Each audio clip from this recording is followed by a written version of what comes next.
Très bien, merci à celles et ceux qui me disent dans le chat que le petit problème de son est désormais réglé.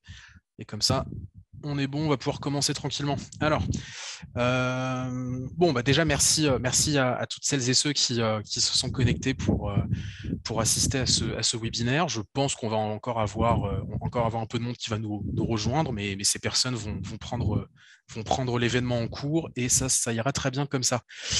Donc, je suis Nabil Zenasni, je travaille à l'Agence parisienne du climat et c'est moi qui vais animer aux côtés de Dominique Grugeard cet atelier, cet événement sur les canicules, les chaleurs d'été et comment s'en préserver. Je suis moi-même chargé de mission précarité énergétique à l'APC. Dominique, je vous laisse peut-être vous présenter également. Bonjour à tous, ravi de vous retrouver. Donc moi, je travaille à la direction des solidarités, à la sous-direction de l'autonomie et je suis en charge du dispositif canicule dans le cadre du pôle territoire et prévention du service senior qui donc a l'habitude maintenant de mettre en œuvre les plans canicules réguliers pendant l'été. On a échappé il y a quelques jours, mais l'été n'est pas fini. Tout à fait. Donc, on va voir ensemble que c'est un sujet qui est appelé à devenir récurrent et qui l'est déjà. Donc voilà, Dominique Grugeard, qui est donc de la ville de Paris. Donc, ensemble, on va balayer juste le programme juste en quelques mots pour vous dire ce qu'on va voir ensemble. L'idée, c'est cet événement va se tenir jusqu'à 17h. Le programme, c'est en 6 parties, mais rien de très long. Mais je vais commencer par présenter l'Agence parisienne du climat, puisque la ville de Paris, a priori, vous identifiez bien. La plupart des personnes inscrites sont parisiens ou parisiennes, ou alors vous habitez pas très loin. Donc, je pense que je vous apprends rien de ce côté-là. Je vais présenter l'Agence parisienne du climat pour que vous puissiez nous identifier si ce n'est pas déjà le cas. Ensuite, on va entrer dans le vif du sujet. On va parler du réchauffement climatique et de son impact sur les chaleurs d'été. Donc, on va essayer de redonner un petit peu quelques éléments de contexte qui concernent la ville de Paris. Après ça, on va entrer dans la troisième partie concernant les actions qui sont portées par la ville de Paris pour se préparer face à ces vagues de chaleur et à ces canicules. Une quatrième partie pour parler sur les effets de la chaleur sur nos corps et nos bâtiments. On va revoir quelques notions qui sont parfois assez basiques, mais qu'il est important de reposer, puisque c'est ce qui va nous permettre ensuite de pouvoir exposer les différentes solutions que l'on peut avoir au niveau des bâtiments et au niveau des individus pour se préserver au mieux vis-à-vis des canicules et des pics de chaleur. Une dernière partie qui sera sans doute assez concise, mais aussi pour rappeler ce que l'on peut faire pour les autres. L'idée, c'est aussi de dire qu'il peut y avoir des actions de solidarité que l'on peut porter et ce sera du coup l'occasion de revenir dessus.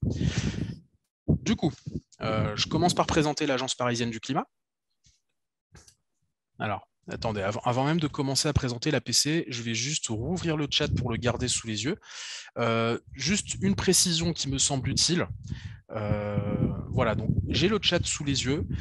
L'idée, c'est pas forcément que l'on parle en continu pendant 1h30 avec Dominique, c'est également que vous puissiez vous exprimer, faire vos remarques, poser vos questions. Pour ça, vous avez le chat. En bas de votre écran, vous avez une icône de discussion qui doit être présente pour partager et envoyer des messages. Et si vous souhaitez nous poser des questions, vous pouvez les faire dans l'onglet Q&R. Vous devriez également le voir sur la petite barre qui s'affiche. De mémoire, c'est en bas, peut-être en haut de votre écran, mais a priori, vous la voyez. L'onglet Q&R où vous allez pouvoir soumettre vos questions. L'idée, c'est que, en gros, à chaque fin de partie, on prendra les questions progressivement comme elles viennent pour pouvoir vous répondre de vive voix. Mais du coup, vous l'avez bien compris, ces questions sont à poser à l'écrit puisque on est en format webinaire, c'est-à-dire que vos micros sont coupés. pour rappel, si jamais il y a des personnes qui n'ont pas encore l'habitude de ce format. Je reviens du coup sur la présentation de l'Agence parisienne du climat. Nous concernant, on est une association qui a été créée en 2011 par la ville de Paris pour accompagner la mise en œuvre du plan climat air énergie. Dit autrement, on est donc une structure extérieure à la ville de Paris, on est une association loi 1901, et on travaille sur tout un ensemble de mesures qui concernent la transition écologique et énergétique de la ville de Paris, puisque la ville a adopté ce qu'on appelle un plan climat. Ce plan climat, c'est un texte, un document qui a été adopté par les élus de la ville et qui contient tout un ensemble de mesures de transition écologique, d'adaptation au changement climatique pour faire face à ce défi. On ne travaille évidemment pas sur toutes ces mesures, la ville de Paris en porte l'essentiel, mais on est présent sur certaines thématiques, notamment les thématiques de transition énergétique des bâtiments, donc la rénovation environnementale des bâtiments, la rénovation énergétique. Donc on fait du conseil auprès des copropriétaires pour leurs projets de rénovation énergétique, que ce soit au niveau de leur logement ou pour des projets de travaux collectifs de la copropriété. On anime de nombreux événements et des programmes pour accompagner les Parisiens et les Parisiennes dans la réduction de leur consommation d'eau, d'énergie et de déchets. Je pense notamment au défi des clics qui est mentionné sur le support. Et on participe à de nombreux événements pour faire de la sensibilisation sur les questions de transition écologique, de changement climatique à Paris. On a également des actions en direction des professionnels que je ne vais pas détailler ici, mais l'idée étant de dire qu'on est très présent surtout sur ces questions de rénovation des bâtiments auprès des professionnels du secteur, justement pour accompagner la dynamique. Et on a également des actions qui sont portées sur les questions d'adaptation au changement climatique. Mais celle-ci, je reviendrai dessus tout à l'heure. Alors, a priori, je ne pense pas qu'il y ait de questions. En tout cas, je n'en vois pas sur la présentation de l'Agence parisienne du climat. Donc, je vais enchaîner tout de suite pour entrer dans le cœur du sujet. Le réchauffement climatique et son impact sur les chaleurs d'été à Paris. Je pense que ce qui peut être intéressant, ce serait de reposer d'abord quelques éléments de base sur quelques définitions pour qu'on soit tous au même niveau d'information.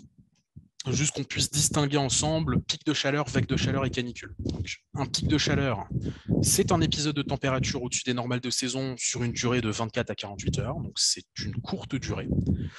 La vague de chaleur, on est sur une température au moins 3 degrés supérieure à la température moyenne mensuelle, étendue géographiquement, et sur une durée supérieure à 48 heures. Donc c'est plus long, c'est plus étendu géographiquement et une intensité un petit peu plus forte. Et la canicule, là c'est un peu plus codifié, c'est notamment codifié par ville aussi, c'est le sujet de la température qui excède à Paris 31 degrés en journée, qui ne descend jamais sous les 21 degrés, et ce pendant au moins 3 jours d'affilée. Donc vous voyez que voilà, là on a posé des seuils qui sont assez précis, mais qui ne sont pas partout les mêmes qu'à Paris. Par exemple, dans le Gard, on est plutôt sur 36 degrés en journée, 23 degrés la nuit, minimum. Bon, a priori, on est sur des éléments qui sont assez récents. Je pense que tout le monde se souvient de l'été 2019 dans lequel on a eu plus de 40 degrés à Paris, 40 degrés, 6 qui avait été mesuré dans la station météo de Paris du parc Montsouris. Ces épisodes de chaleur extrême, vous le savez peut-être déjà, vous l'avez peut-être déjà remarqué, ce sont des choses qui sont beaucoup plus fréquentes aujourd'hui que dans le passé. Pour vous donner, et d'ailleurs, ne serait-ce que les températures qu'on a eues la semaine dernière, la petite vague de chaleur à laquelle on a eu droit pendant la fin de semaine dernière, en était déjà une bonne démonstration. Pour vous donner une idée, c'est que depuis les années 80, on a des étés qui sont de plus en plus chauds et de plus en plus régulièrement. Là-dessus, il y a un consensus scientifique sur le lien de causalité entre la concentration de gaz à effet de serre dans l'atmosphère et la température terrestre. Autrement dit, plus on émet de gaz à effet de serre, et on en émet malheureusement de plus en plus depuis déjà un siècle et demi, plus on a des températures sur Terre qui s'élèvent et on a des éléments pour l'attester aussi localement à Paris. avec des bulletins climatiques qui sont réalisés notamment par Météo France, qui analysent les données par rapport à une période de référence. Donc on prend les températures estivales, on les compare par rapport à une moyenne du mois sur une période de 30 ans. Donc c'est justement, on essaie d'aller sur le long terme pour pouvoir voir quelle va être la différence, ou est-ce qu'on est sur une dynamique qui est stable. Et cette étude statistique, elle est réalisée grâce aux données météorologiques qui sont celles de la station de Paris du parc Montsouris, qui fait des relevés alors, depuis la fin du 19e siècle, depuis un peu plus de 150 ans. Donc ils ont commencé en 1869. Donc on a pas mal de recul. Ce que vous voyez sur le premier graphique, je ne vais pas les détailler, hein, mais c'est vraiment les balayer rapidement ensemble.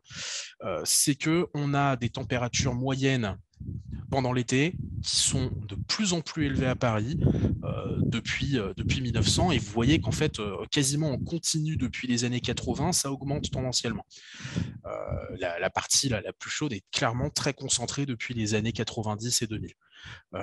Et le deuxième graphique, c'est surtout pour montrer la récurrence des étés et des épisodes particulièrement chauds pendant tout l'été. En fait, pour aller très vite, on a les 10 étés les plus chauds depuis 1930. On en a la moitié qui sont dans les années 2000-2010. Et vous voyez très peu qui remontent en fait avant les années 90. C'est très net. On a 2017, 2015, 2018, 2019, 2006, 2020 et évidemment la fameuse canicule de 2023 que personne n'a oublié. Mais malheureusement, on a des épisodes qui s'en rapprochent de plus en plus. Bon, hop, j'ai sauté une page. Bon, en Île-de-France, les projections climatiques, elles nous montrent qu'il va y avoir une poursuite du réchauffement estival jusqu'aux années 2050, quel que soit le scénario. La question, c'est de savoir, à partir à peu près de la moitié du siècle, à partir de 2050, est-ce que ces températures vont fortement augmenter ou juste un peu ? Et donc là, on a différentes hypothèses qui sont posées. Donc vous le voyez, on a 3 scénarios, grosso modo. Un scénario à faible émission de gaz à effet de serre, un scénario intermédiaire avec des émissions, on va dire, moyennes, et un scénario avec des fortes émissions de gaz à effet de serre. Juste une chose, pour éviter qu'il y ait une confusion à ce sujet. Le scénario avec les fortes émissions de gaz à effet de serre, concrètement, c'est le scénario d'aujourd'hui. C'est le scénario qu'on appelle business as usual, c'est-à-dire celui où on ne change rien, où on continue d'avoir les mêmes trajectoires. Donc, autrement dit, le scénario moyen, c'est celui dans lequel on réussit déjà à un petit peu diminuer les émissions de gaz à effet de serre. Et le scénario avec des faibles émissions, celui dans lequel on arrive à beaucoup réduire ces émissions. Gardez à l'esprit qu'aujourd'hui, si on ne bouge pas, c'est plutôt la 3e ligne qui va nous concerner, dans laquelle vous pouvez voir des projections à l'échelle de la France du nombre de jours où la température maximale sera de 5 degrés plus chaud que la température de référence mesurée sur une période précédente de 30 ans. Donc et à chaque fois, vous voyez, c'est des périodes de référence entre 1976 et 2005. Dans tous les cas, on sait que ça va augmenter. Le sujet, c'est que plus on va diminuer nos émissions de gaz à effet de serre par des actions de transition écologique, plus on va pouvoir garder une maîtrise sur ces chaleurs d'été. Et le 3e scénario est assez loin d'être le plus rassurant, puisqu'on voit des vagues de chaleur plus fréquentes, beaucoup plus intenses, que nous pourrions être amenés à subir. Alors, dans l'état actuel de la science, ce que l'on sait, c'est qu'en 2050, une vague de chaleur va être autour de 1,5 degré plus chaude qu'aujourd'hui, selon le scénario laissez-faire, celui dans lequel on continue sur notre trajectoire actuelle. Et donc, on peut avoir une crainte qui serait que le climat à Paris à la fin du XXIe siècle sera plus chaud, avec des vagues de chaleur plus fréquentes et plus intenses. Ça implique quoi ? Ça implique une forte augmentation du nombre de jours de canicule. On va avoir une moyenne de la température minimale sur 3 jours supérieure à 21 degrés, une moyenne de la température maximale sur 3 jours supérieure à 31 degrés. Donc vous voyez, on revient à cette définition des canicules, et ça, on pourrait le subir entre 3 et 26 jours par an, sachant qu'aujourd'hui, en moyenne, c'est 1 jour par an. En moyenne. On est d'accord. Certaines années où vous avez ça qui va durer sur plusieurs jours et d'autres années, on n'a pas vraiment d'épisode de ce type. Problématique, c'est que si on continue sur cette trajectoire, on pourrait se retrouver avec 3 à 26 jours par an en situation de canicule à Paris. Alors, on a mis cette carte qu'on a repris aux Parisiens, une infographie qu'ils avaient faite pour montrer voilà, le type de température que nous pourrions être amenés à subir. Et puis, on a un faux article de presse que l'on avait conçu à l'APC, un article, vous voyez, du 12 août 2036, dans lequel on imagine aussi ce à quoi peut ressembler une canicule. Donc, bon, si je le lis, vous voyez, la canicule a enfin pris fin. Pour la première fois depuis 24 jours, la température moyenne de la journée était inférieure à 27 degrés,2. Au plus chaud de la canicule, elle s'élevé en moyenne à 35,5 degrés sur la métropole du Grand Paris.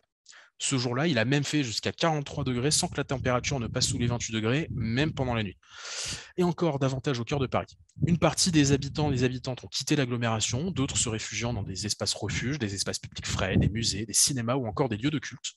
Le plan d'alerte canicule a été déclenché au niveau maximal et les visites à domicile des voisins et des voisines solidaires ont repris pour veiller sur les plus fragiles. Les habitants des logements situés au dernier étage des immeubles mal isolés qui avaient été temporairement hébergés dans des salles rafraîchies ont enfin pu rentrer chez eux. D'après Météo France, cette canicule a été 2 fois plus sévère que celle de 2003. Bon, donc on est sur une situation fictive, mais tout de même réaliste, puisqu'on l'a basée sur les quelques données, les quelques projections climatiques que je viens de vous exposer. Et le sujet pour nous, ça va être de savoir comment éviter d'en arriver là, et puis surtout, comme ces épisodes sont dans tous les cas amenés à être plus fréquents, savoir comment est-ce qu'on va faire pour s'en préserver. Je regarde si à ce stade, on a reçu quelques éléments de remarques ou de questions, et pour le moment, je n'en vois pas. N'hésitez surtout pas à en faire, j'espère, mais j'espère que pour le moment, j'ai été parfaitement clair. Dernier élément peut-être à voir pour le contexte à Paris, c'est qu'on a une chose que l'on n'a pas forcément partout en France, c'est ce qu'on appelle un îlot de chaleur urbain. L'îlot de chaleur urbain, c'est un facteur aggravant de ces épisodes de chaleur estivale. Pour l'expliquer assez simplement, quand on est en pleine journée, à la campagne, on a de la végétation qui utilise de l'eau et de l'énergie solaire pour la photosynthèse, et grâce à l'énergie solaire, elle transpire l'eau puisée vers le sol, qui est évaporée dans l'atmosphère. Les sols perméables, ils vont aussi utiliser l'énergie solaire pour évaporer l'eau qu'ils contiennent, et ce phénomène d'évapotranspiration permet de consommer de l'énergie solaire et de rafraîchir les espaces. Donc on garde des espaces qui permettent d'être à des températures un petit peu plus agréables. En ville, au contraire, notre problématique, c'est qu'on a des villes qui sont très minérales, et donc on se retrouve avec de l'énergie solaire qui est stockée, qui est emmagasinée dans les matériaux des bâtiments et des surfaces imperméables. Je pense par exemple au bitume, je pense à ces bâtiments en béton, ces bâtiments en pierre, qui vont stocker la chaleur et qui vont la restituer pendant la nuit. Et donc, la problématique, c'est qu'on se retrouve avec des écarts de chaleur et qu'on a, en résumé, plus chaud dans les villes que dans les zones rurales, et notamment pendant la nuit. On a des écarts de 5 et jusqu'à 10 degrés qui ont pu être observés entre Paris et les zones rurales environnantes. Et il y a d'autres paramètres que le côté minéral. Il y a aussi la morphologie de la ville, la taille des bâtiments, leur orientation, l'exposition au rayonnement solaire, le mode d'occupation des sols. Est-ce qu'on a, quelle est la répartition des surfaces minéralisées et végétalisées dans la ville? Vous voyez, on a quelques grands parcs comme les Buttes Chaumont, comme le parc Montsouris, mais c'est très localisé. Donc, ce dont on a besoin, c'est aussi d'avoir de la végétation plus présente et de manière beaucoup plus diffuse dans la ville. Et donc ça, ça fait partie des choses sur lesquelles la ville de Paris travaille. Avant d'entrer sur cette question-là, on va pouvoir passer sur les actions de la ville de Paris, mais avant ça, avant de passer la parole à Dominique, je vais juste vous reposer la question. Est-ce qu'à ce stade, vous avez des questions ou des remarques? Est-ce que tout est clair pour vous? Je garde un œil sur le chat pour voir si des remarques ou des questions sont soumises. Alors, a priori, non. Donc, Dominique, je te laisse la parole pour présenter les actions de la ville de Paris. Si à un moment, je n'ai pas passé la slide, n'hésite pas à me le dire. Je vais faire au mieux pour suivre ton rythme. Très bien. Donc, après ce petit préambule, on va rentrer un petit peu dans l'organisation de la ville pour faire face à ces étapes de forte chaleur pendant les périodes estivales. Donc, en fait, tous les départements se sont organisés suite à l'été 2003 avec cette très lourde canicule et une loi a été à l'initiative de cette organisation. C'est la loi relative à la solidarité pour l'autonomie des personnes âgées et des personnes handicapées. Et dans ce contexte, elle prévoit l'instauration d'un plan d'alerte et d'urgence, donc porté par chaque département en direction des personnes âgées, des personnes qu'on flèche comme étant les plus vulnérables. Donc, dans ce cadre-là, on a également le public des personnes handicapées. Et depuis 2020, à Paris, on a aussi élargi pour tenir compte de tout type de risque exceptionnel, mais ça, je vais vous l'expliquer un petit peu plus loin.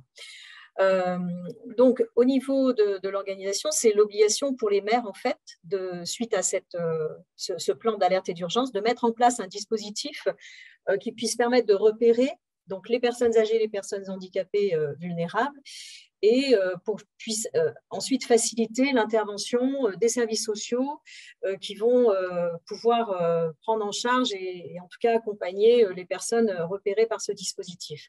Ce qu'on peut voir aussi, c'est que l'augmentation de la fréquence et l'intensité des vagues de chaleur, la durée dans le temps, comme le précisait tout à l'heure Nabil, sont une des conséquences les plus perspectives de ce changement climatique. Et du coup, dans ce contexte, l'enjeu, il a été actuellement de consolider les outils qui prépareraient à apporter les réponses.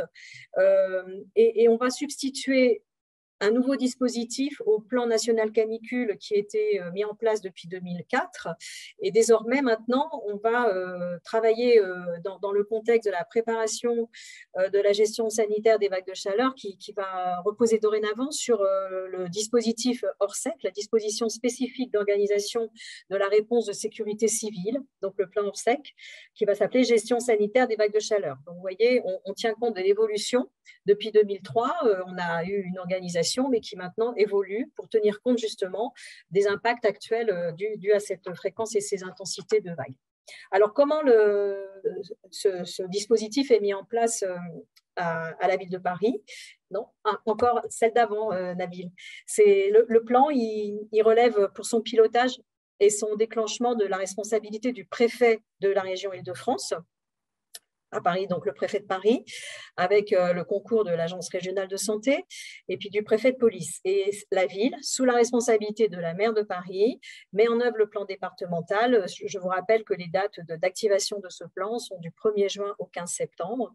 Et ce dispositif, il a pour objectif d'anticiper l'arrivée d'une canicule, de définir les actions à mettre en œuvre au niveau local et pour prévenir et limiter les effets sanitaires en adaptant les mesures de prévention que l'on puisse gérer au niveau territorial et puis bien sûr en portant une attention particulière au public spécifique. Parce qu'on entend bien sûr les personnes qui seront référencées sous le registre réflexe, mais il y a aussi d'autres populations qui sont fragiles et spécifiques à Paris et donc peu à peu on a aussi tenu compte de ces publics-là au niveau de la ville.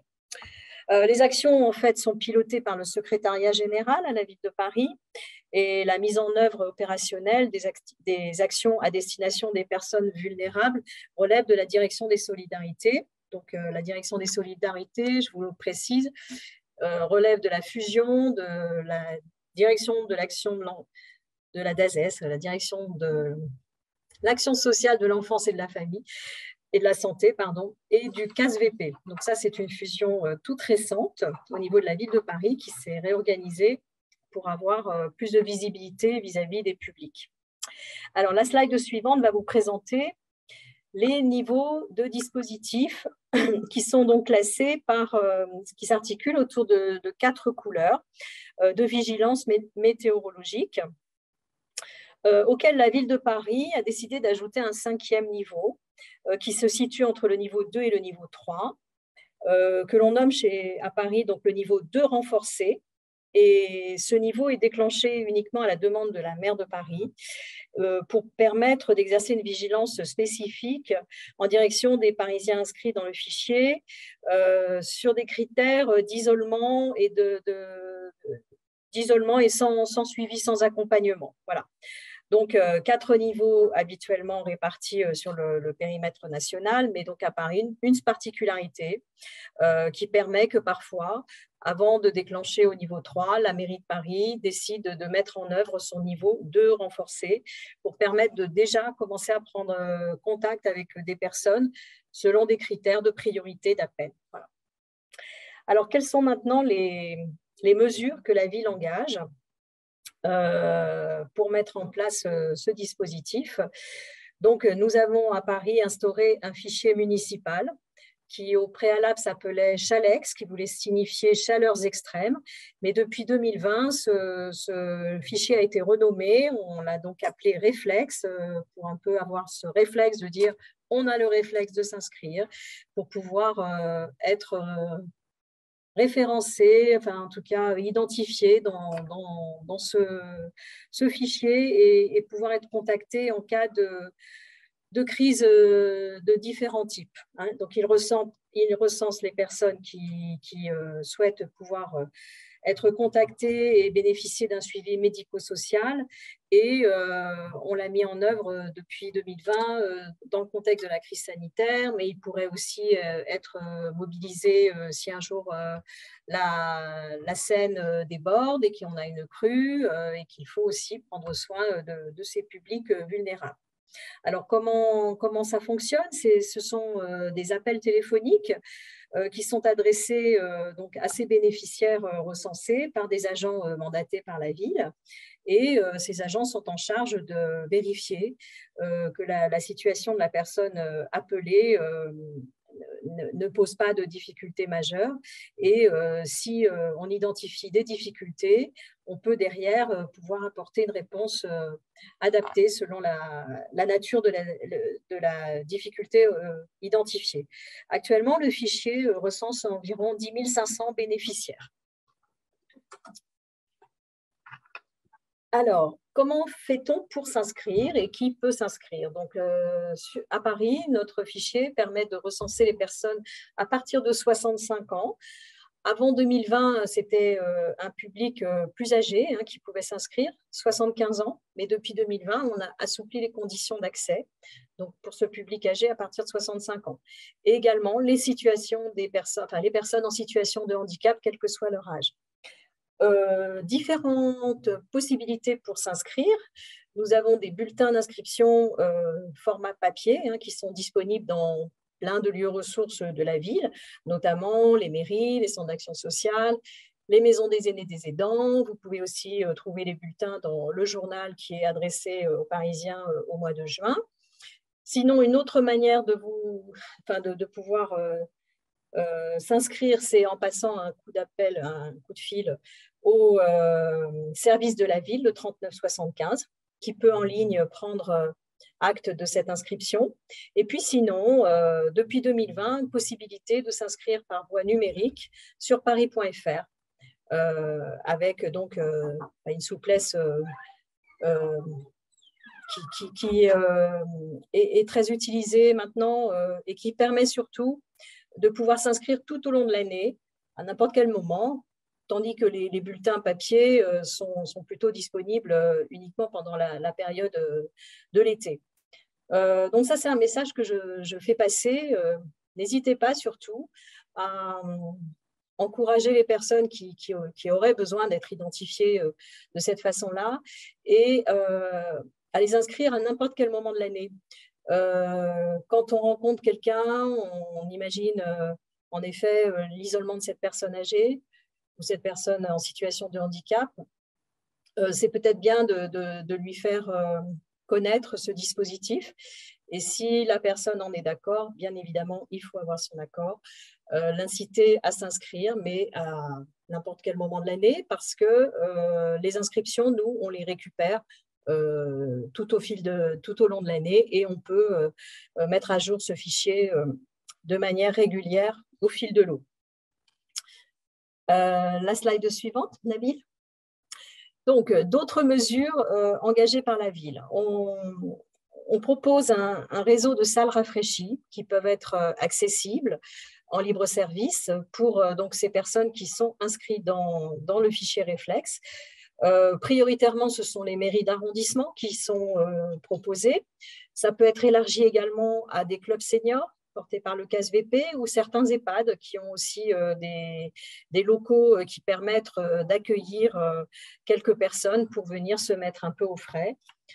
Dans la simulation de l'article lu tout à l'heure par Nabil, on parlait de ces logements sous les toits. Donc à Paris, on est quand même largement pourvu de ça. De nombreux logements n'ont pas de volets et parfois, c'est vraiment indispensable que la personne vienne se ressourcer quelques heures aux frais. En revanche, concernant les périodes qu'on vient de passer dans le contexte sanitaire lié au Covid, ça a été compliqué de mettre en place des regroupements de public dans ces espaces. Et puis, on s'interrogeait un petit peu sur la climatisation, etc. Donc, depuis 2020, on avait un peu construit, réajusté ces possibilités de rafraîchissement, plutôt tournées vers le maintien à domicile. Et pour cela, on a fait une proposition d'installer des ventilateurs au domicile, mais on était plutôt dans cette orientation. À partir de cette année, on réouvre nos salles rafraîchies et on les repropose à nouveau aux bénéficiaires. Alors, d'autres mesures, on mobilise le personnel qui est volontaire pour s'engager dans ce dispositif. Afin qu'ils puissent, si nécessaire, venir visiter les personnes à domicile et puis aussi accompagner des personnes dans certaines démarches. Et on fait aussi des recherches parce que parfois notre téléopérateur nous renvoie des fiches de personnes qui n'ont pas réussi à toucher par téléphone. Et c'est le travail des volontaires de faire des enquêtes pour essayer, au travers des informations que l'on peut trouver dans les fiches et les inscriptions des bénéficiaires, qui nous identifient parfois des tierces personnes qui les connaissent, pour lesquelles on peut aussi avoir les coordonnées téléphoniques. Et dans ce cadre-là, on cherche à les contacter pour savoir où est la personne. Parfois, c'est une personne qui a été hospitalisée. Parfois, elle était juste sortie chercher son pain et au moment où le téléopérateur cherchait à la joindre. Donc, notre intérêt, bien sûr, c'est de retrouver les personnes et de vérifier que tout va bien pour elles. Donc, les volontaires de la ville sont associés pour ce type de recherche. La ville assure aussi, bien sûr, une veille météorologique. Bon, bah là, on est dans l'anticipation et voir à quel moment le plan va se déclencher. On est après sur des mesures de communication. On passe la slide suivante. Voilà, de communication. Donc, une communication la plus large possible pour mieux informer, sensibiliser, donner des conseils de prévention et puis de recommandations. Donc, tous les moyens de communication de la ville sont mobilisés, que ça peut être les réseaux sociaux, mais aussi par voie de presse locale, la diffusion des affiches également dans de nombreux lieux publics. Et puis, les bailleurs sociaux, pour nous, sont des relais précieux. Donc, on relaye des affiches, des bulletins d'inscription sont aussi à disposition et les affichages dans les halls d'immeubles sont souvent utilisés. D'autres bailleurs sociaux envoient plutôt l'information avec les quittances de loyer. Enfin, chacun a un peu son mode de communication, mais ce sont des bons relais. Ainsi que l'Agence parisienne du climat qui peut aussi envoyer à ses contacts du parc privé. Je vous montre juste une affiche. Voilà. C'est l'affiche canicule de la ville. Et puis, une des dernières mesures, c'est, je termine, donc au niveau de la direction des solidarités, nous communiquons aussi auprès de tous nos anciens inscrits dans le fichier pour leur permettre de nous signifier s'il y a des mises à jour à faire. Imaginons quelqu'un qui change de numéro de téléphone. On a besoin aussi de savoir si les personnes peuvent nous communiquer leur date d'absence pendant la période du 1er juin au 15 septembre, pour nous éviter de passer des appels qui vont sonner dans le vide et au contraire d'être rassurés de savoir que cette personne, pendant un certain moment de cette période, va être hors Paris et pas joignable à ce numéro de téléphone. Par ailleurs, on peut aussi adresser, enfin, on adresse des courriers à des personnes qui ne sont pas inscrites et qui répondent à ces critères de fragilité, pour les inciter à pouvoir le faire s'ils le souhaitent. Et donc, on relaye aussi par le biais de courriers et de transmission d'affiches à l'ordre des médecins, à l'ordre des pharmaciens, parce que pour nous, ce sont des partenaires qui peuvent aussi sensibiliser et qui sont souvent engagés dans le repérage des personnes isolées et fragiles. Alors, pour finir, je vais vous présenter un petit schéma de l'organisation mise en place quand le plan est donc déclenché.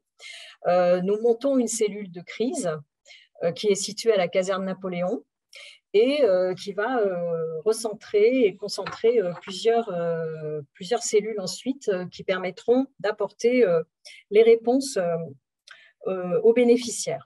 Alors, déjà, nous avons un téléopérateur qui va être en charge de passer les appels. Il doit passer en 48 heures les appels auprès de nos 10 500 bénéficiaires.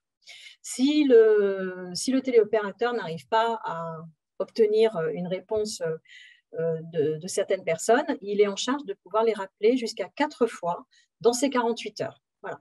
Une fois qu'il a pu dérouler un script qu'on a préparé pour voir quel type de questions poser, pour prendre des nouvelles de nos personnes fragiles, plusieurs situations peuvent évoluer. Donc, soit tout va bien, donc c'est réglé, soit il y a besoin de faire des orientations avec des besoins derrière qui sont exprimés un peu rapidement auprès du téléopérateur, mais qui sont identifiés et qui sont notés avec un scoring qui nous permet d'orienter auprès des bonnes cellules. Donc, soit une orientation va arriver auprès de la cellule sanitaire.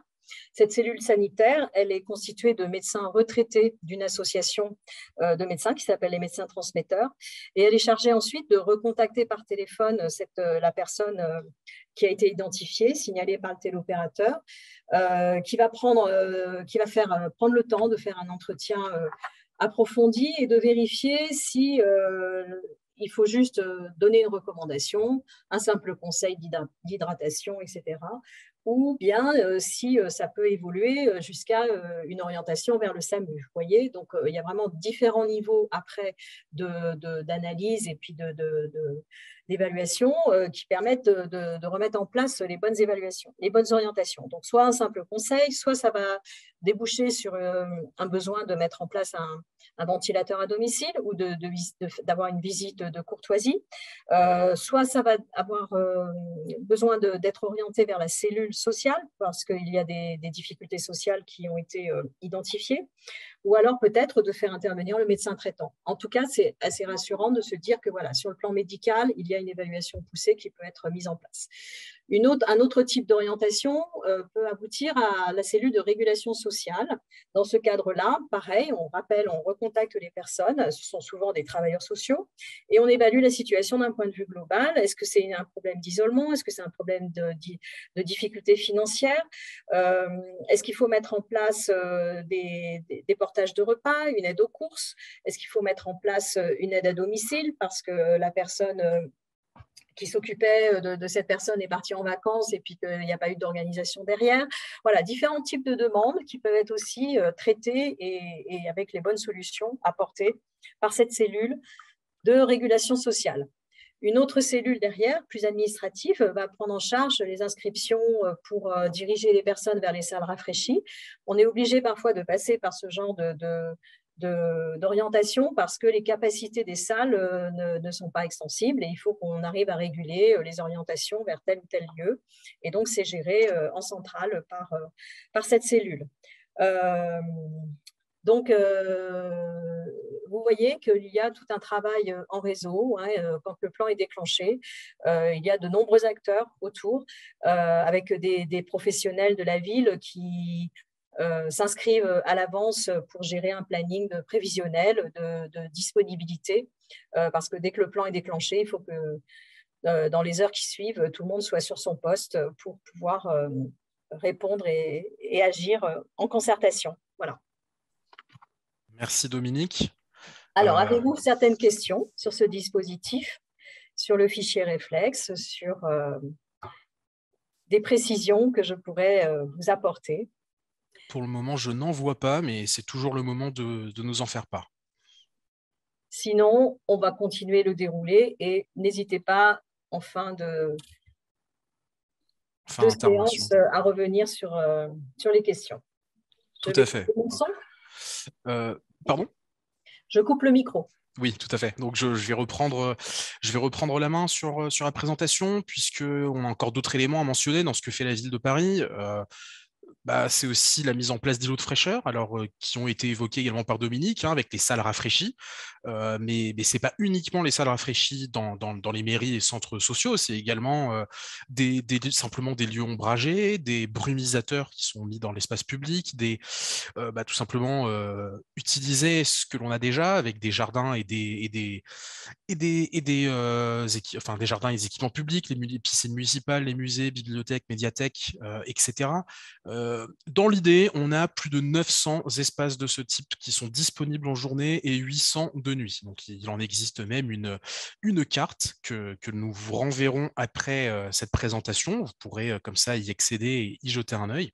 Carte sur laquelle on recense à la fois les lieux de rafraîchissement, mais aussi les lieux dans lesquels vous avez des fontaines à disposition pour pouvoir également récupérer un peu d'eau et boire. Je voulais, excuse-moi Nabil, j'interromps. Le dispositif que moi je vous ai présenté concernant la ville repose vraiment sur le fichier réflexe avec donc un type de public cible. Hein. Et comme on vous disait tout à l'heure, effectivement, la ville a vraiment élargi après son adaptation aux fortes chaleurs pour d'autres publics et c'est ce que Nabil est en train de nous présenter, donc des actions tout à fait complémentaires au fichier réflexe. Merci. Tout à fait. Bon, alors concernant ces équipements publics que j'ai mentionnés, vous le savez peut-être déjà, hein, les horaires des piscines, des jardins sont étendus pendant l'été justement pour permettre d'y accéder sur des plages horaires un petit peu plus longues, plus souples. On a même certains parcs qui sont ouverts pendant toute la nuit, comme le parc Montsouris, le parc de la Butte Chaumont. Et voilà, on a aussi des lieux de culte aussi qui peuvent y figurer. La réouverture des musées qui ont été fermés pendant quelques temps pendant le Covid, mais qui sont désormais bel et bien de retour. Bon, voilà, peut-être aussi des choses dont on peut profiter. Autre élément d'adaptation au changement climatique, je vous l'avais dit, l'Agence parisienne du climat, elle est également présente sur ce terrain, notamment avec notre projet Adaptaville qui est porté par ma collègue Justine Bichon. Adaptaville, c'est une plateforme qui permet d'identifier des solutions sur le long terme pour adapter nos villes, nos espaces urbains au changement climatique. Villes dans lesquelles on a des enjeux différents des espaces ruraux, j'en ai parlé notamment avec cette question des îlots de chaleur urbains, mais pas seulement. Et donc cette plateforme, accessible en ligne, vous avez l'adresse qui est affichée pour les plus curieux, recense donc de très nombreuses solutions. Alors certaines qui sont des solutions basées sur la nature pour permettre de s'y adapter, d'autres solutions plus techniques, des solutions grises, des solutions douces pour pouvoir se préparer et s'adapter au changement climatique. Donc on a des fiches qui recensent sur une carte, alors on en a pas mal en région parisienne pour permettre de les valoriser. Je vais en balayer quelques-unes, pas toutes. Ce serait un très long sujet qui pourrait faire l'office d'une conférence en soi. Mais on va en évoquer quelques exemples. Le premier que j'avais brièvement évoqué tout à l'heure, c'est celui de la végétalisation de l'espace public.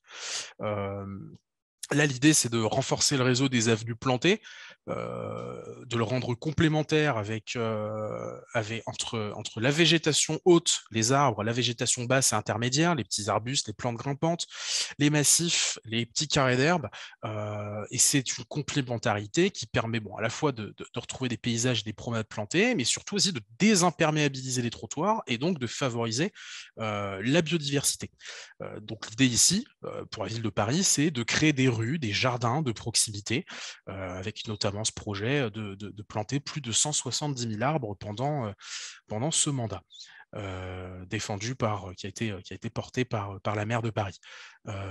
Autre projet, mais qui est tout à fait lié à la végétalisation, c'est aussi celui d'apaiser les rues aux écoles, et de les apaiser, mais aussi les végétaliser. L'idée ici, c'est de créer 50 rues aux écoles par an dans la ville de Paris, des rues dans lesquelles on va faire en sorte soit de totalement couper la circulation de véhicules motorisés, soit de la réduire sur certaines plages horaires, justement pour les sécuriser pour les familles et les enfants, et de rendre ces espaces un petit peu plus conviviaux, un petit peu plus agréables à fréquenter, et notamment avec des espaces végétaux qui permettent toujours, pareil, de les rafraîchir. Euh, Bon, pour vous donner une idée, on en a une douzaine qui ont été réalisées à ce jour, et sur les 100 hectares de voies parisiennes qui seront végétalisées, on estime que les grandes avenues que j'ai évoquées tout à l'heure, elles représentent environ 60% de cette surface, et les rues jardins environ 40%.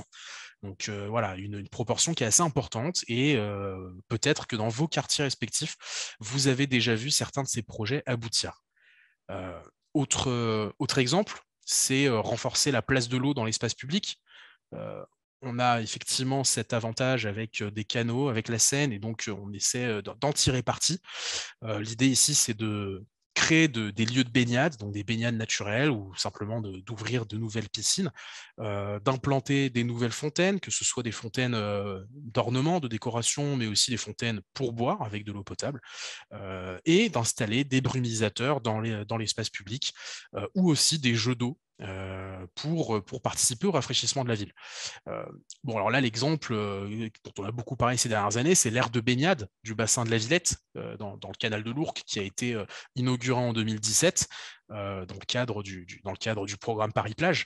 Donc voilà, là, c'est une baignade en milieu naturel qui est rendue possible parce qu'on installe toute une structure flottante chaque été, et qui permet du coup de créer une baignade gratuite, accessible à tous, avec la limite, je crois, c'est 200 personnes en simultané, 800 par jour. L'idée de cette limite, c'est aussi de pouvoir avoir quand même un petit peu de sécurité, et donc de pouvoir avoir un nombre de personnes suffisamment peu élevé pour qu'on puisse aussi les surveiller en cas de problème, pour notamment les sauveteurs, hein, je pense à ça, et la qualité de l'eau qui est contrôlée chaque jour, de sorte à pouvoir garantir les conditions de cette baignade. Euh, En 2019, on a 3 autres sites de baignade qui ont été ouverts au public dans le 12e, le 14e et le 20e arrondissement. Donc voilà d'autres exemples qui sont appelés à se multiplier.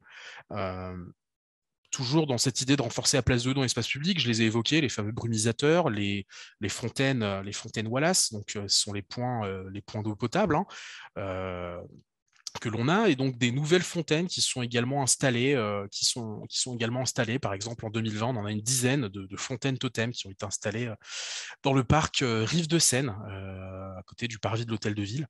Euh, voilà, l'idée est toujours la même, et de renforcer la place de l'eau dans l'espace public. Dernier exemple dans cette lignée, c'est ce projet dont vous avez sans doute entendu parler, qui est de découvrir la Bièvre.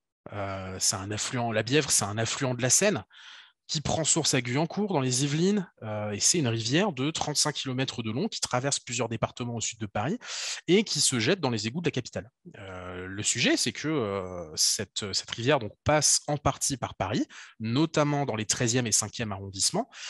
Elle a été recouverte au début du XXe siècle, et on envisage aujourd'hui de maintenant la découvrir, puisqu'on se rend compte justement que les espaces et l'accessibilité à l'eau permettent de rafraîchir les villes, permettent de rendre sans doute les étés un peu plus supportables. Et donc il y a ce projet et des études de faisabilité qui sont en cours pour déterminer Dans quelles conditions on pourrait découvrir la bièvre qui circule en fait sous nos pieds, hein, je l'ai dit, dans les 13e et 5e arrondissements, sous les trottoirs. Dans quelles conditions on pourrait découvrir ces espaces, où est-ce qu'on pourrait le faire, comment, etc. Donc voilà, ce projet également d'ampleur qui est en cours de travail du côté de la ville de Paris. Voilà, on a fait le tour de pas mal d'actions d'adaptation au changement climatique. Jusque-là, toujours de la même façon, je ne vois pas de questions ou de remarques qui nous sont soumises, donc je vais partir du principe que c'est parce qu'on est super clair avec Dominique, et donc ça n'appelle pas de questions de votre part. N'hésitez surtout pas à les partager si ce n'est pas le cas. On pourra vous répondre. Euh, je vais enchaîner sur une nouvelle partie dans laquelle on va revenir sur les effets de la chaleur sur nos corps et nos bâtiments. On va s'arrêter un peu sur ce sujet, puisqu'avant de parler de la façon dont on peut se préserver individuellement et au niveau de son logement des chaleurs, il faut déjà comprendre comment tout ça fonctionne. Donc ici, je vais reposer quelques notions de base sur le confort thermique pour réexpliquer certains éléments, peut-être des choses que vous connaissez déjà, mais on va essayer d'avoir tous et toutes le même niveau de connaissance pour pouvoir enchaîner ensuite. Premièrement, les éléments qui vont jouer sur le confort thermique. Qu'est-ce qui fait que l'on a plus ou moins chaud ou plus ou moins froid quand on est à domicile?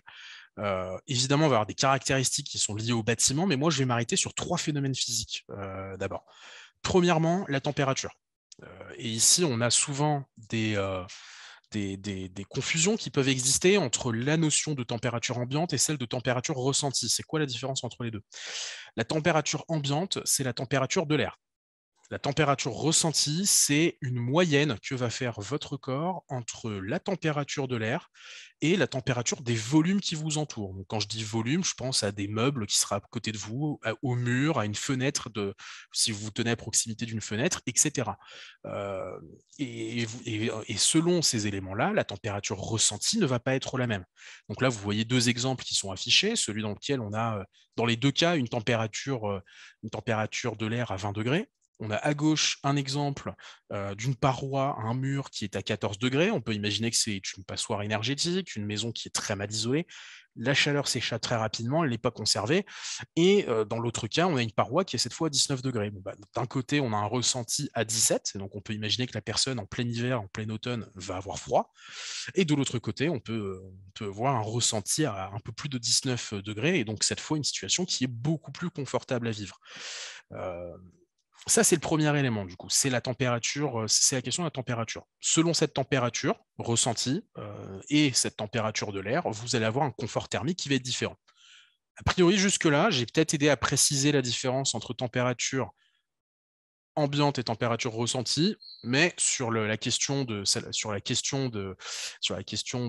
lien entre la température et le confort thermique, je pense ne pas vous avoir appris grand-chose. C'est normal.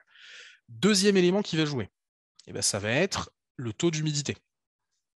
Pour faire très simple, quand on a un air qui est très humide dans un bâtiment, dans un logement, et ben pendant l'hiver, on va avoir encore plus froid, parce que ça va nous faire ressentir le froid avec plus d'intensité, on va perdre notre chaleur plus rapidement, et pendant l'été, c'est exactement le contraire, on va avoir encore plus chaud, parce que cet air humide va nous empêcher de faire évaporer notre sueur, notre transpiration, ce qui est le moyen privilégié par lequel notre corps va se rafraîchir.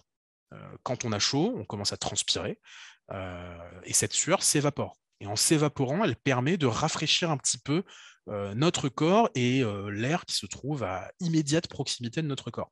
Sauf que si on a un air qui est trop humide, notre transpiration va s'évaporer moins vite. Et c'est pour ça qu'on sent qu'il fait lourd. On a plus de mal à supporter cette chaleur. De l'autre côté, si on a un air qui est trop sec, ça va assécher notre bouche et notre gorge, et donc on a soif beaucoup plus vite. Dernier élément, c'est un air qui est immobile, qui ralentit aussi l'évaporation de la sueur. Donc c'est le dernier paramètre qui va jouer sur le confort thermique, c'est la circulation de l'air. On a besoin d'avoir de l'air qui se déplace. C'est pour ça que les ventilateurs permettent d'avoir cette sensation de fraîcheur. Les ventilateurs ne changent pas la température dans la pièce. Par contre, ils déplacent de l'air, ils créent une petite brise qui permet à notre corps d'évacuer sa chaleur plus facilement et donc de se rafraîchir. Voilà pour ce que l'on pouvait mentionner. Donc les trois éléments à retenir, hein, la température, le taux d'humidité, la circulation de l'air. Pour le taux d'humidité, si vous voulez avoir une petite idée, le mieux, c'est d'avoir toujours un thermomètre, hygromètre chez soi, que ce soit hiver comme été, pour garder un œil sur ça. Et on recommande d'avoir un taux d'humidité dans un logement entre 35 et 70%. C'est une fourchette, hein. Parfois on retrouve 40 et 60, mais voilà, à peu près l'ordre de grandeur dans lequel vous devez vous situer. Si vous êtes en dessous de 35, vous avez un air qui est trop sec. Si vous êtes au-dessus de 70, vous avez un air qui est clairement trop humide. Ensuite, le sujet, c'est de savoir aussi comment se réchauffe un bâtiment. Le bâtiment, il va se réchauffer par le rayonnement solaire qui va passer par les fenêtres, l'exposition directe au soleil. Bon, bah là, a priori, c'est assez connu, c'est pour ça qu'on ferme les volets, qu'on ferme les rideaux quand on en a. Mais c'est aussi des choses que l'on a tendance à oublier ou parfois que l'on ne connaît pas, comme la pénétration indirecte de la chaleur par les murs et la toiture. On le rappelle, si c'est pas évident, parfois c'est une question qu'on ne s'est jamais posée, mais la chaleur pénètre aussi par les murs et par la toiture, elle traverse ces couches-là progressivement. Donc c'est pour ça que fermer les rideaux ne règle pas complètement le problème, vous l'aurez compris. Troisième élément, pardon, c'est la pénétration de l'air chaud. Et c'est pour ça, on y reviendra, mais que l'on ne conseille pas d'ouvrir les fenêtres en pleine journée quand il fait chaud. Précisément parce que sinon vous allez faire entrer de l'air chaud dans votre logement, l'air chaud va stocker de la chaleur dans vos murs et vos murs vont commencer à les restituer. Donc autrement dit, vous n'avez pas réglé le problème, vous l'avez aggravé. Donc la pénétration de l'air chaud, c'est un autre élément qui participe à faire augmenter la température dans un bâtiment. Dernier élément, c'est les activités à l'intérieur. Bon, voilà, l'exemple très simple que je peux vous donner et que je pense que tout le monde a vécu une fois, c'est une réunion quelconque, hein, que ce soit un apéro entre amis ou une réunion de travail, dans une pièce un petit peu exiguë pendant l'été et où vous sentez que la température augmente très très vite, quoi. C'est pas très agréable et malheureusement on ne peut pas y faire grand chose parce qu'on a des corps humains qui sont à 37 degrés, qui dégagent eux-mêmes de la chaleur et donc les activités à l'intérieur d'un bâtiment jouent également. L'autre exemple que je peux donner tout bête, si vous allez dans une salle de sport en pleine imaginons une salle de sport qui ne serait pas climatisée, qui ne serait pas rafraîchie. Vous sentez que voilà, le fait d'être dans une salle de sport avec plein de gens qui sont en train de se dépenser et de se réchauffer, ça fait qu'il fait très très chaud. En plus de ça, on transpire, donc il fait très humide et du coup, on sent que la chaleur est plus difficile encore à supporter qu'ailleurs. Voilà les autres éléments qui vont jouer sur le réchauffement du bâtiment. Bon, une fois qu'on a posé tous ces éléments-là, on va pouvoir en arriver aux bonnes pratiques pour soi et pour son logement. Ce que je vous propose ici, c'est que l'on commence d'abord en parlant des bonnes pratiques pour soi, individuellement. Je vais donner certains éléments qui pourront peut-être pour certaines personnes paraître évidentes, mais c'est toujours bon de pouvoir faire le point. Et ensuite, on va reparler du bâtiment et du logement. D'accord ? Donc, je commence par, à niveau très individuel, qu'est-ce qu'on peut faire ? Premièrement, ça va être juste prendre soin de soi. Et donc ici, on va parler de manger et de boire. Pourquoi je parle d'abord de manger ? Parce qu'il ne faut pas uniquement boire pour compenser la transpiration. La sueur évacue également des minéraux. Ce qui implique donc qu'on a quand même un besoin de se sustenter et donc de manger régulièrement pendant l'été. Souvent, on a un peu moins d'appétit, mais ce n'est pas pour autant qu'il faut se mettre à sauter des repas. Qu'il faut se mettre à sauter des repas pendant un pic de chaleur. Ce qu'on vous conseille en priorité, c'est plutôt de manger des aliments frais, des aliments aqueux. Je pense ici à des soupes froides, des bouillons, des fruits, des salades, etc. Là, soyez créatifs, mais en tout cas, adaptez-vous, mais ne sautez pas cette étape essentielle. Deuxième élément, c'est le grand classique. A priori, j'apprends rien à personne ici, mais c'est de penser à s'hydrater. On n'oublie pas de boire pendant l'été. Et l'idée, pourquoi on le rappelle, c'est parce que certaines catégories de population sont un petit peu plus concernées. Je pense aux personnes âgées qui ressentent un peu moins la soif et donc à qui il est quand même très important de rappeler de penser à boire, puisque si on ne ressent pas la soif, on n'en aura peut-être pas le réflexe. Donc il faut prendre cette habitude-là. Et ce que vous voyez, c'est quelque chose qui va peut-être surprendre certaines personnes, c'est que on a bien écrit de boire chaud et de boire tiède. Alors pourquoi est-ce qu'on dit ça ? Parce qu'en général, l'idée c'est qu'on s'imagine plutôt sur une terrasse avec une boisson et des glaçons. Je ne dis pas que c'est une mauvaise idée de boire de temps en temps une boisson très fraîche, mais de manière générale, ça peut procurer, boire très frais, ça va procurer une sensation de fraîcheur immédiate, mais par contre, ça va envoyer des mauvaises informations à votre corps.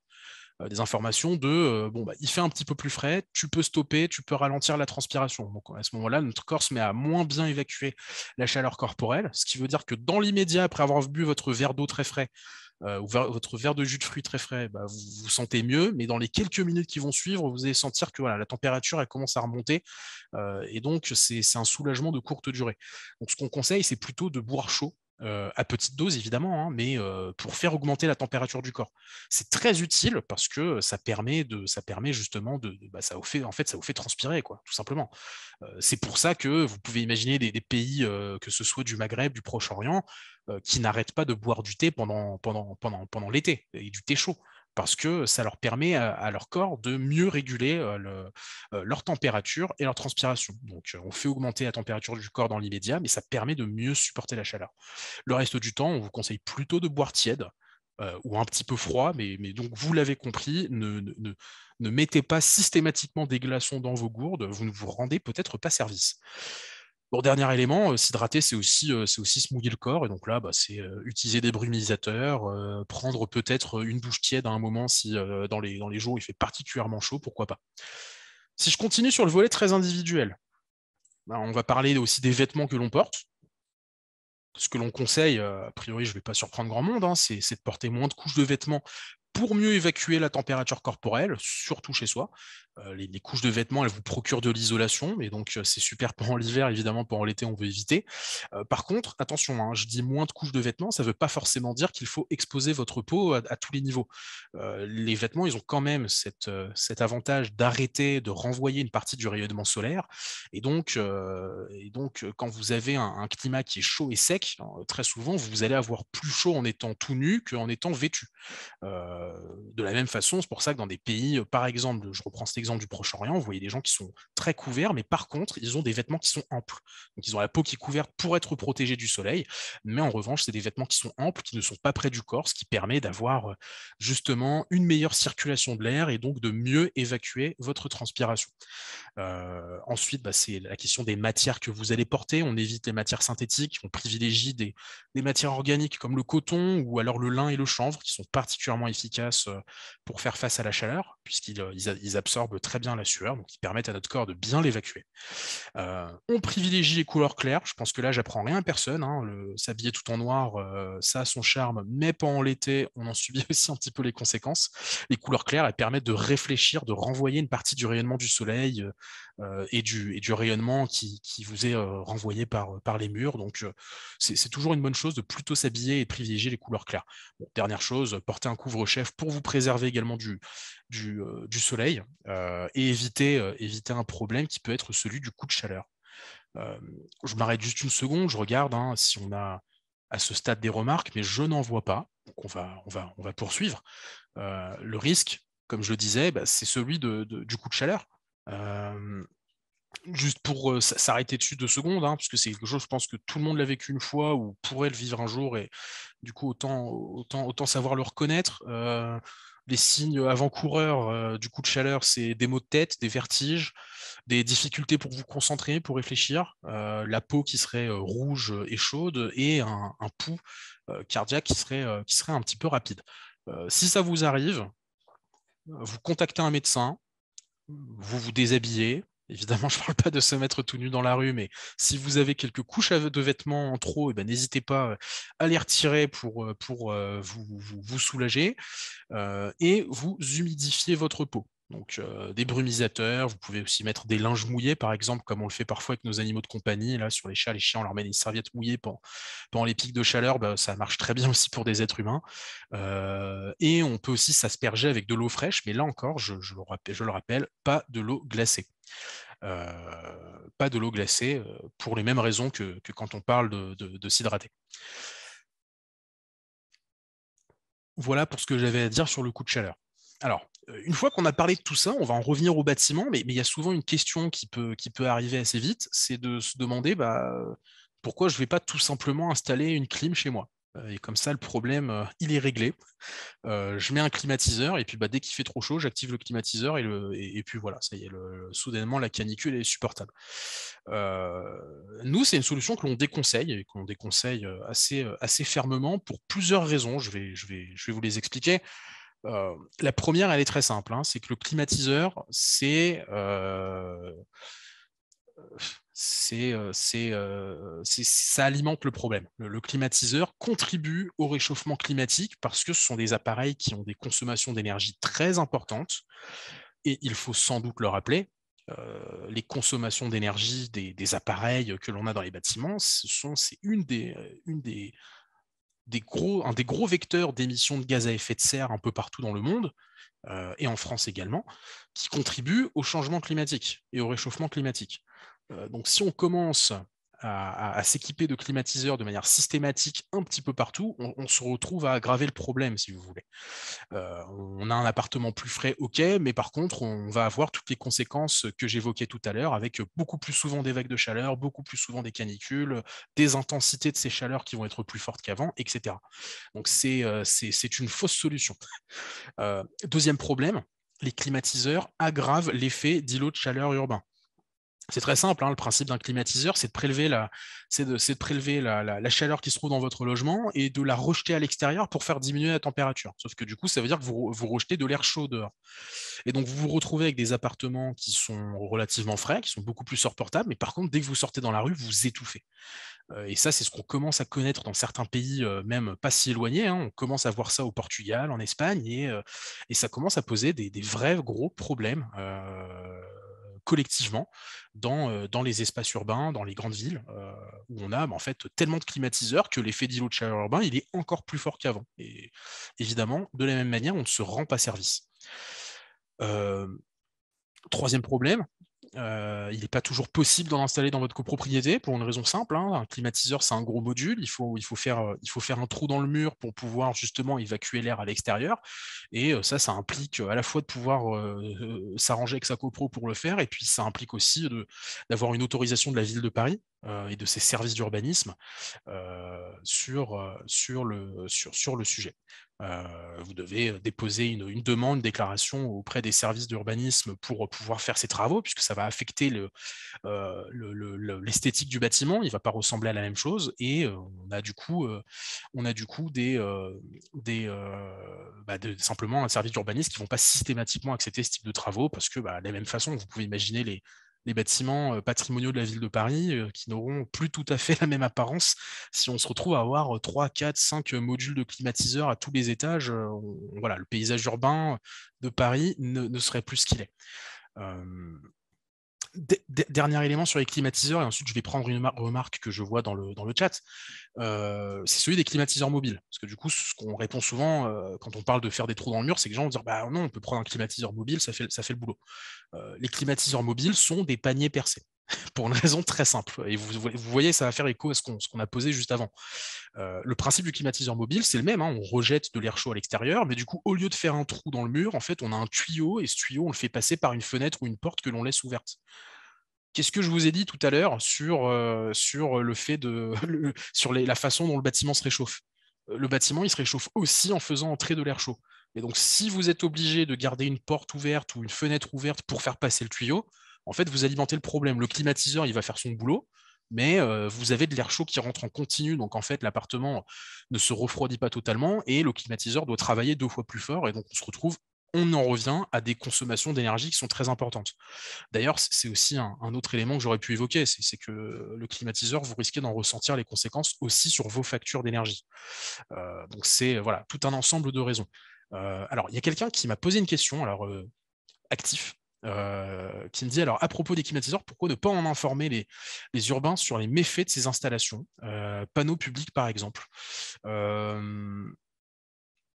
Alors, c'est une bonne question, à vrai dire. Là, il faudrait voir avec la ville de Paris. En fait, de plus en plus, on a des campagnes de communication à ce sujet qui sont faites, notamment en fait par les événements de l'Agence parisienne du climat, où justement dans ces événements sur les questions d'été, on en parle. Est-ce que à ce stade, on en est encore à quelque chose où on a besoin de faire des campagnes grand public dans la ville de Paris? Je ne sais pas. Je ne sais pas. Pour le moment, c'est un sujet que l'on sent être émergent depuis 1 an ou 2, même nous, parce qu'on a des rendez-vous sur la rénovation, et on sent que voilà, c'est une question qui devient un petit peu plus fréquente qu'avant, de se dire bon bah on veut prendre des climatiseurs, mais par contre, on ne sait pas si encore dans les logements ça s'est tellement multiplié que ça. Mais c'est un sujet qui est en train d'arriver. Et il est tout à fait possible qu'une campagne de communication soit déclenchée à terme. Bon, là, moi, j'en sais rien. C'est n'étant pas de la ville de Paris moi-même, mais c'est potentiellement un sujet qu'il faudra adresser plus tard. Autre question qui m'est posée, c'est celui des commerces qui rejettent la chaleur dans la rue. Pourquoi la ville autorise à rejeter la chaleur sur les piétons? Quelle est la réglementation? Alors, la réglementation exacte, je ne la connais pas, mais en revanche, la ville ne les autorise pas spécialement à rejeter la chaleur sur les piétons quand il s'agit de climatiseurs mobiles. Et ça, effectivement, dans certains commerces, des épiceries, des choses comme ça, on voit que ça s'installe. Vous passez dans les épiceries, vous voyez bien qu'il y a un tuyau qui est en train de déverser, de faire goûter un petit peu là sur le trottoir. Ça, typiquement, c'est les fameux climatiseurs mobiles. Et ça, bah, c'est pas des... les gens n'ont pas demandé une autorisation à la ville de Paris. En revanche, vous avez d'autres commerces, effectivement, des grands magasins, par exemple, des centres commerciaux qui sont climatisés. Euh, Pourquoi est-ce que dans ce cadre-là, c'est autorisé? Bah, je vais vous expliquer. C'est la même logique que celui de la voiture individuelle et du transport en commun. C'est-à-dire qu'il n'est pas absurde du tout de se dire qu'on va mettre un petit peu de climatisation. La question, c'est de savoir où est-ce qu'on la met et se dire qu'on va la mettre dans des espaces publics comme des musées, des bibliothèques, des commerces, où on a de nombreuses personnes qui circulent, là, c'est pas absurde du tout, parce que ça permet de rafraîchir beaucoup de monde d'un seul coup.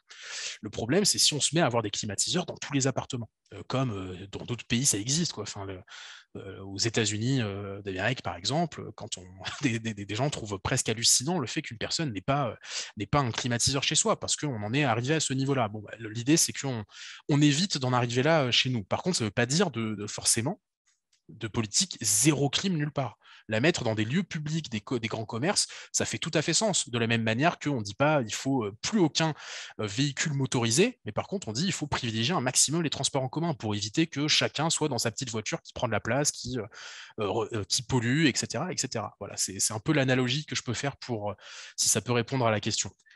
Une troisième question qui m'a été posée, par René.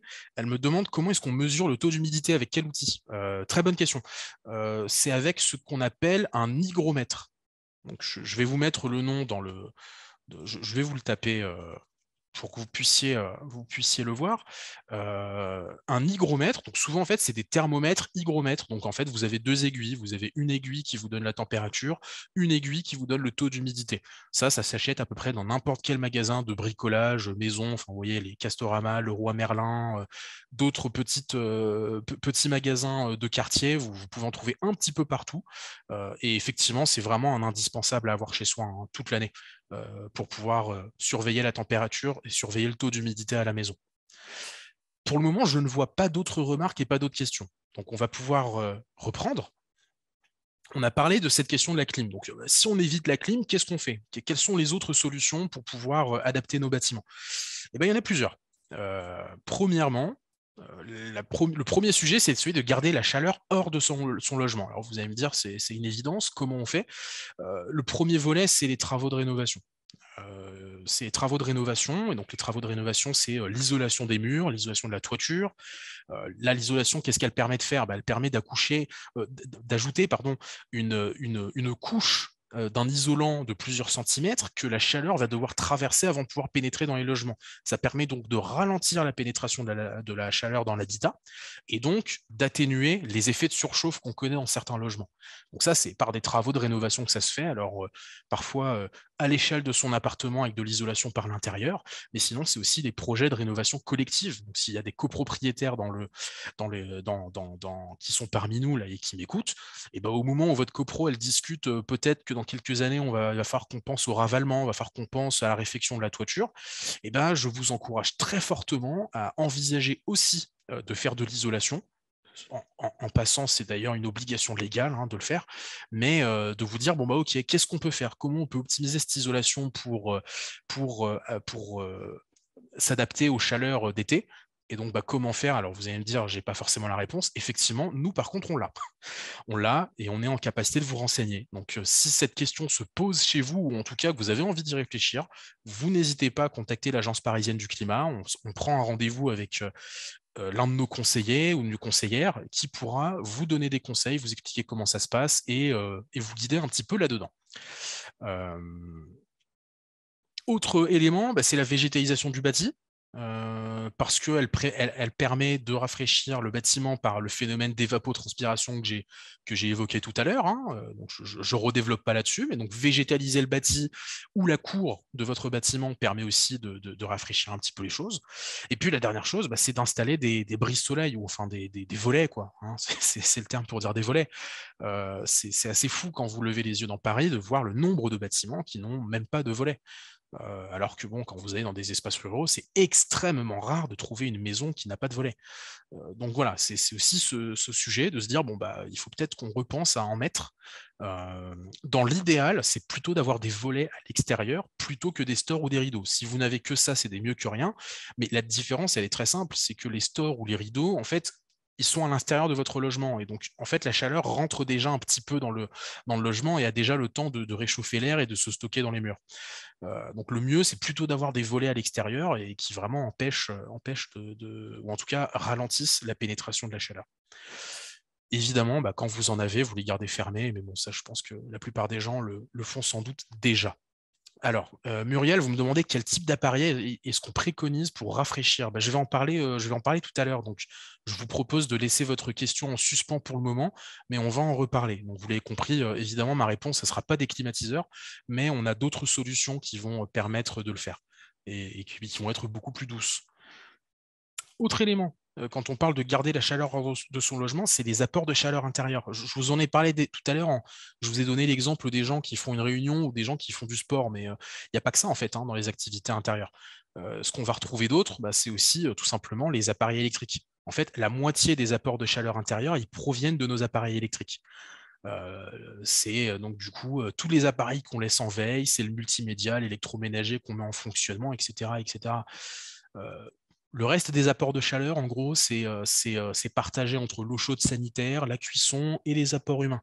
Et donc, le premier sujet, c'est aussi les appareils électriques. Et donc, encore plus que le reste de l'année, c'est très important de mettre en œuvre les éco-gestes, de remplacer les ampoules halogènes par des ampoules LED, parce que du coup, les ampoules ont tendance à dégager beaucoup de chaleur, les ampoules LED le font beaucoup moins, et d'éteindre les appareils inutilisés. Donc, faire la chasse au mode veille, débrancher les appareils, peut-être les mettre sur des multiprises à interrupteurs pour comme ça vous coupez tout d'un coup et vous êtes sûr qu'il n'y a rien qui reste en veille et qui continue un petit peu de légèrement chauffer.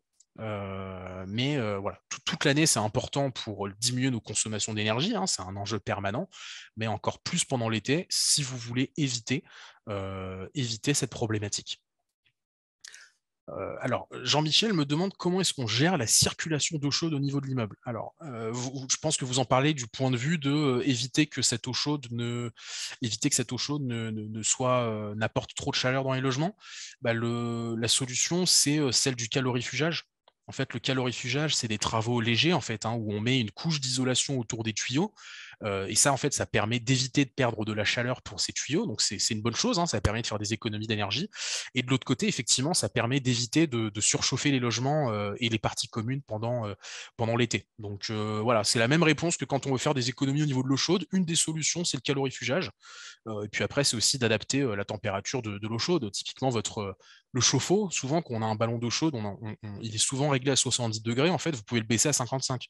Vous allez faire des économies d'énergie. En plus de ça, ça va peut-être aussi diminuer la température de l'eau qui va circuler dans les tuyaux. Donc, c'est pas forcément de refus. Voilà pour vous répondre. À partir de là, j'enchaîne. On a cette question de garder la chaleur hors du logement, mais une fois qu'elle est là, parce qu'on ne peut pas totalement s'en préserver, qu'est-ce qu'on peut faire pour limiter l'inconfort?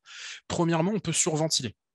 Et donc là, c'est ici qu'on le rappelle, ouvrir les fenêtres et les portes, ok, mais pas à n'importe quel moment. Plutôt le faire tôt le matin et plutôt tard en soirée, au moment où la température se rafraîchit.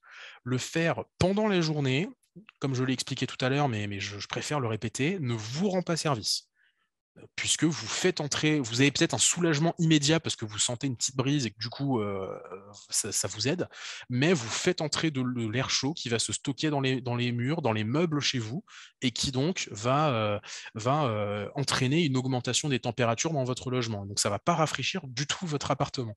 Donc on vous conseille plutôt d'ouvrir les fenêtres, de faire un courant d'air, mais tôt le matin ou tard le soir. Et puis évidemment, le reste du temps, le reste de la journée, c'est le grand classique, utiliser un ventilateur sur pied ou un ventilateur de plafond, hein, d'ailleurs, pourquoi pas, c'est pas forcément déconnant d'envisager d'en installer un chez soi, mais vous pouvez tout à fait faire ça, et ça fait très bien le travail pour justement, comme je l'ai bien expliqué, aider votre corps à évacuer la chaleur. Dernier élément, dans ce qu'on peut faire pour limiter l'inconfort, et là je vais sans doute répondre aussi à la question de Muriel, c'est aussi utiliser l'évaporation de l'eau. Je vous ai expliqué un peu comment ça fonctionnait avec les végétaux, hein. Ils font de l'évapotranspiration, donc ils font évaporer de l'humidité, et le processus d'évaporation, il permet de rafraîchir l'air. On peut utiliser cette méthode à notre profit. Alors, là, je ne suis pas en train de vous dire mettez des plantes partout chez vous. Enfin, vous pouvez le faire, c'est joli, c'est sympa, mais en fait, c'est pas ça qui va permettre de vraiment rafraîchir votre logement d'une manière drastique, hein. C'est pas quelques plantes en pot chez vous. Par contre, ce que vous pouvez faire, c'est utiliser la technique du drap humide. Vous étendez un drap humide devant votre fenêtre, ou plutôt de préférence devant un ventilateur, que vous laissez tourner. Ce drap, vous le faites tremper dans un seau ou une bassine d'eau, comme ça il reste constamment humide. Vous voyez, vous faites étendre le drap debout, vous avez une partie du drap qui est en train de tremper dans la bassine, comme ça il reste humide, et le ventilateur qui est derrière en train de souffler.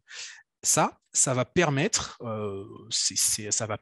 du coup, de déclencher de l'évaporation de l'eau dans votre logement, et donc de faire rafraîchir un petit peu la température. Avec ça, on peut gagner quelques degrés de température dans votre logement. C'est une sorte de clim naturel, en fait. Et puis, le deuxième moyen, sans forcément faire cette technique du drap mouillé, j'ai dit un drap, ça marche aussi avec une serviette, hein. L'autre possibilité, c'est d'utiliser ce qu'on appelle un rafraîchisseur adiabatique. Donc, c'est ce que vous voyez sur la petite photo. C'est exactement la même chose. Simplement, c'est un appareil qui, voilà, il a une certaine quantité d'eau, il la fait évaporer de manière très progressive, et qui permet justement de faire diminuer un petit peu la température. Et alors, on a Actif qui le rappelle de manière tout à fait juste dans le chat. Mettre des bouteilles d'eau froide devant le ventilateur pour faire perdre 2 ou 3 degrés, ça marche très très bien. Ça marche très très bien. Voilà. Autre chose, vous pouvez aussi arroser votre balcon, le rebord de votre fenêtre, ou une éventuelle cour intérieure. Vous voyez, si vous avez une cour d'immeuble qui a tendance un peu à surchauffer, ça vaut le coup peut-être de l'arroser tôt le matin. Alors, ça ne sert à rien de le faire toute la journée, hein. Je ne suis pas en train de vous encourager à commencer à faire exploser vos consommations d'eau. Mais peut-être juste avoir un seau d'eau et que vous videz comme ça une fois le matin, ça permet un peu de rafraîchir cet espace pendant quelques minutes, quelques heures qui suivent. Ça peut être une technique utile si dans votre immeuble, c'est une question qui se pose. Voilà pour un petit peu tout ce qu'on pouvait mentionner au niveau de votre logement et individuellement. Est-ce que là-dessus, il y a d'autres questions? J'ai répondu à pas mal de choses, mais si vous avez d'autres remarques ou d'autres questions, c'est encore le moment. Et sinon, je vais passer à la dernière partie, et on devrait terminer à l'heure, hein, à 17h, comme prévu. Bon, a priori, pour le moment, je ne vois pas de questions, mais s'il y en a, on pourra les prendre à la fin, moi-même et Dominique, pour vous répondre. On va terminer avec ce dernier volet. Qu'est-ce qu'on peut faire pour les autres? Ça va aller un petit peu plus rapidement, mais ça nous paraissait important aussi de parler quand même d'une dimension solidaire, pas penser seulement à soi. Premièrement, c'est juste prendre des nouvelles de son entourage. Et donc, simplement d'appeler les personnes isolées que vous connaîtrez, donc que vous connaîtriez. Donc là, je pense à votre famille, mais aussi des connaissances, des voisins, par exemple. Faire attention à ça, puisque l'isolement, comme l'a bien expliqué Dominique, c'est aussi un facteur de risque supplémentaire. Et ces personnes, lorsque vous prenez de leurs nouvelles, c'est à la fois leur rappeler peut-être ces quelques consignes que je vous ai mentionnées, hein, de bien penser à s'hydrater, si ce sont des personnes âgées surtout, de se préserver de la chaleur, peut-être de leur rappeler qu'il y a des espaces frais qui sont disponibles à certains endroits. Pourquoi pas également, comme l'a dit Dominique, de leur suggérer et peut-être même de les aider à s'inscrire sur le fichier réflexe. Si ce sont des personnes qui correspondent un peu à ce profil qu'elle a décrit, de personnes âgées, de personnes isolées, qui pourraient avoir besoin de ce soutien. Autre chose que vous pouvez faire, c'est rejoindre les volontaires de Paris et les volontaires du climat. C'est deux dispositifs qui ont été mis en place par la ville de Paris pour s'engager avec la ville. Et l'idée, c'est si vous en avez envie, de donner votre temps bénévolement, à la fois pour vous former sur tout un ensemble de choses, des ateliers sur les enjeux écologiques, sur les situations de crise, les crues, les canicules, des initiations aux premiers secours, mais aussi de mener des actions de solidarité envers les personnes vulnérables. Donc c'est à la fois des actions de solidarité envers les seniors, envers les sans-abri, envers les migrants et les migrantes. Donc là, vous avez des inscriptions en ligne qu'il est possible de faire et vous avez la possibilité de choisir les thématiques qui vous intéressent. Plus spécifiquement, il y a les volontaires du climat qui sont très présents, notamment sur ces questions de transition écologique. Et donc, voilà, si vous souhaitez pouvoir aussi vous engager, vous avez cette fibre solidaire et que vous avez envie de donner un peu de votre temps pour venir en aide à d'autres personnes, et vous pouvez tout à fait faire ça. Le lien de cette inscription, alors il est disponible sur le site de la ville de Paris, mais il est aussi dans le support que l'on va vous envoyer à la fin de cette conférence. Donc moi, j'arrive à la fin. Donc si vous avez des questions, c'est le moment de nous en faire part. Et avant que vous ne vous déconnectiez, je vais vous mettre dans le chat un lien vers un petit sondage de satisfaction. L'idée, en fait, pour nous, c'est juste d'avoir vos retours, en fait, de savoir ce que vous avez pensé de ce temps d'échange, de cet atelier, de vos suggestions, et surtout, si vous avez envie de recevoir le support, dans le lien, vous pouvez indiquer votre adresse email pour que je vous l'envoie. Autrement dit, si vous ne le remplissez pas, je ne vous l'enverrai pas. C'est le seul truc que je vous demande. Il y a 4-5 questions à répondre, donc ça vous prend vraiment 1 minute 30 à tout casser, mais pour nous, c'est très utile, ça nous permet aussi d'améliorer nos prochains événements. Est-ce qu'il y a des dernières questions, des dernières remarques que vous auriez envie de partager? On a un œil sur le chat avec Dominique. Alors, Muriel, vous me dites, vous avez parlé d'un modèle Didon, mais vous ne savez plus lequel. Alors, je ne vais pas être en capacité de vous guider là-dessus. Dyson. Okay. Alors, peut-être, mais je ne vais pas être en capacité de vous, de vous guider là-dessus. Déjà parce que je dois aussi rester neutre et donc je ne peux pas vous envoyer vers des appareils plus que d'autres. Je n'en ai pas la possibilité. Et surtout, je n'ai pas forcément ce niveau de détail sur la connaissance du marché et des appareils. Par contre, je vois des personnes qui me mettent dans le chat leur mail. C'est très gentil, mais je vous le redis, s'il vous plaît, ce n'est pas dans le chat qu'il faut le mettre. Vous cliquez sur le lien que j'ai envoyé et vous cliquez sur le lien que je vous ai envoyé. Et dans le sondage, vous avez une case dans laquelle vous pouvez indiquer votre mail pour pouvoir recevoir le support. Alors, on me demande pourquoi est-ce qu'on ne végétalise pas un trottoir sur deux à Paris, pourquoi est-ce qu'on ne végétalise pas les toits de Paris? En fait, si, ce sont des projets qui sont en cours.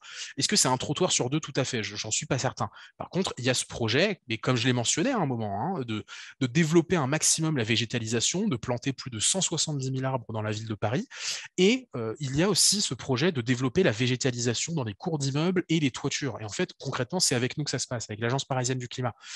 Les bailleurs sociaux mènent de plus en plus de projets de ce type, mais quand vous habitez dans une copropriété privée et que vous souhaitez porter ce type de projet, pareil, vous pouvez aussi nous contacter. On sera en capacité de vous renseigner, de vous accompagner, de vous indiquer comment ça se passe, quel professionnel il faut contacter, combien ça coûte, est-ce qu'il y a des aides, etc., pour pouvoir vous guider dans ce projet.